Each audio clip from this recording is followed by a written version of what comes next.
No avião, uma mala atingiu de repente o homem sentado abaixo. A máscara de oxigênio também caiu. Nesse momento, a maioria dos passageiros do avião perdeu a consciência. Logo o avião se partiu em dois, caindo em uma ilha abandonada. Os sortudos sobreviventes estavam todos em pânico, com medo de encontrar seus entes queridos. Eles não sabiam por que o avião explodiu, nem sabiam onde era isso. Mas a asa ativa do avião ainda estava funcionando, incontáveis pedaços de destroços foram presos nela. Então um homem caminhou até o lugar oposto ao soprador. Num piscar de olhos, o soprador explodiu e espalhou muitos detritos, como bombas caindo sobre as pessoas. Quando o ator principal, Dawson, estava pensando em maneiras de salvar as pessoas, não foi fácil salvar uma tia. Mas assim que ele virou a cabeça para olhar, a asa do avião estava girando e prestes a cair. Mas ali, uma mulher grávida e o homem lá embaixo não sabiam. Dawson voou apressado em direção a essa asa. Felizmente ele chegou a tempo e ajudou duas pessoas a escapar de um acidente.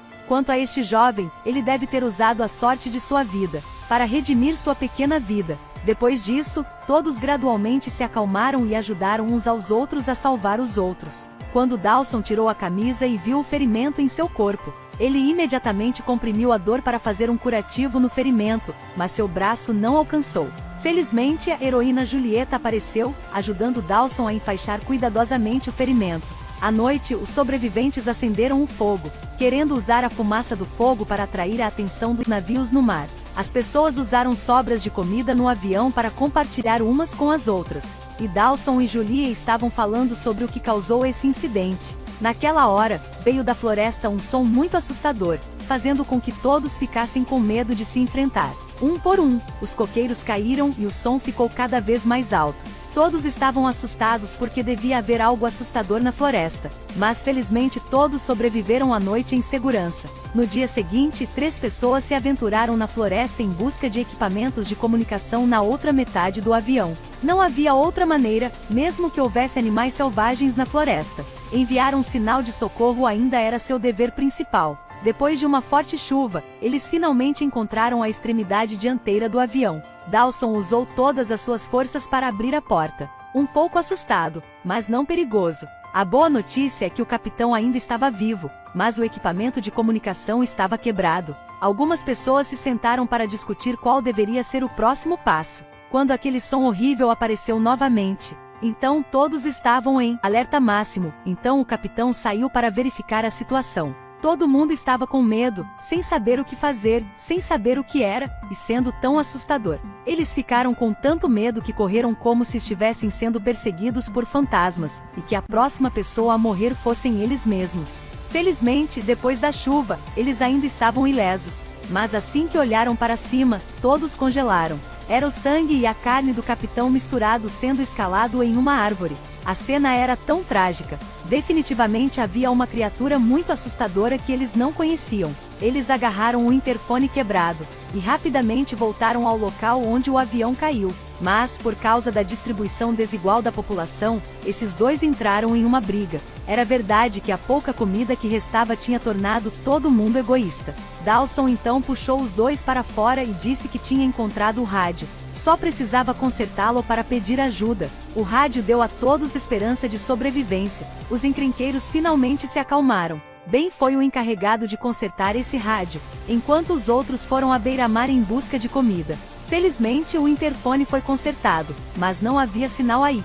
Ben não queria desperdiçar bateria, então disse a todos que fossem ao ponto mais alto da ilha, para poderem sinalizar por socorro. Olhar para aquela floresta dos mortos deu a Julia uma dor de cabeça, mas não havia outro jeito. Um grupo de pessoas começou a escalar a montanha para chegar ao ponto mais alto daqui. Logo, esse grupo chegou a um lugar bastante grande, mas eles discutiram sobre se deveriam usar o rádio aqui ou não. De repente, um som terrível veio da floresta. No momento em que todos se viraram para olhar, eles já estavam imóveis no lugar. Vendo uma criatura misteriosa correndo em uma velocidade muito rápida, algumas pessoas entraram em pânico e correram. Apenas um homem interveio que sacou sua arma. Felizmente, aquela criatura temível finalmente caiu. Depois disso, todos que vieram ver ficaram atordoados.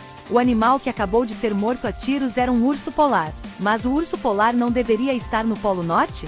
Por que aparece no Hemisfério Sul?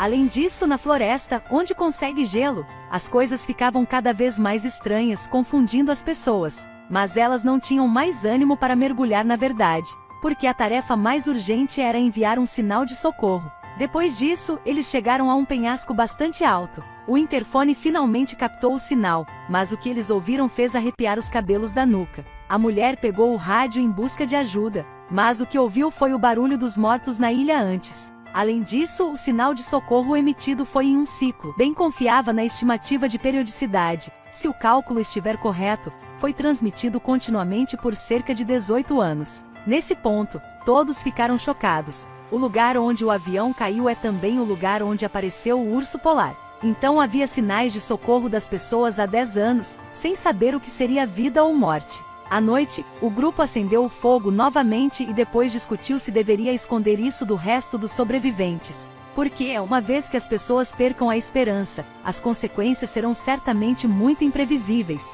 Terminada a discussão, todos deitaram na grama e dormiram profundamente. Pois o terreno era alto, não havia necessidade de se preocupar em ser atacado por animais selvagens. No dia seguinte, o grupo desceu a montanha e optou por esconder a verdade, dizendo que ainda não tinha sinal. Só falta reunir os componentes eletrônicos, aumentar a potência do rádio, aí da próxima vez com certeza vai ter sinal ajuda. Todos ficaram entusiasmados, então eles rapidamente arrumaram suas malas e procuraram por coisas úteis. Mas à noite, quando todos estavam dormindo, foram acordados por um som estranho. Todos estavam alertas com lanternas e armas. Fujam! Todos entraram em pânico e correram como fantasmas, sem prestar atenção na vida ou morte de ninguém. Mas quando aqueles 3 animais negros correram para a floresta, todos sabiam que eram 3 javalis gordos. John sorriu, sentindo-se muito interessado. Não é um ótimo prato? Poucos dias depois, Ben idealizou uma forma de aumentar relutantemente a potência do rádio,